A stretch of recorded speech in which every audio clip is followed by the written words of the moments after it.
எனக்கு அந்த தவறான சிந்தை இருக்கும்போது அதான் சொன்னேன், அந்த செப்பம் என்ன பண்ணுது, விட்டு கொடுத்தது. நீ வந்து பாப்பா தங்குப்பா அப்படி விட்டு கொடுக்கும் போது அவன் ஆட்டோமேட்டிக்கா உள்ள போவான்.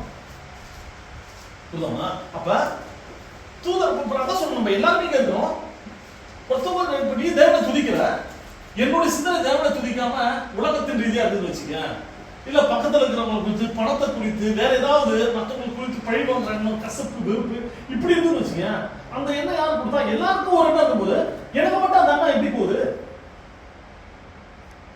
அப்ப அதை தேவன் அறிவார். அதனாலதான் தேவன் வந்து பாத்தீங்கன்னா நமக்கு சுயாதீனத்தை கொடுத்தார். புரியுதா?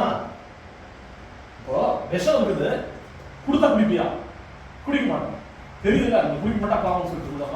இப்ப இதே போல தேவனை துதிக்கக்கூடிய நேரத்தில் நம்மளுடைய சிந்தை வேற எங்கேயாவது போகுதுனாக்கா சத்தம் போட்டு வருது. அப்ப நம்ம என்ன பண்ணோம்? அப்ப தேவனுக்கு கொடுக்கக்கூடிய கணத்துல நம்ம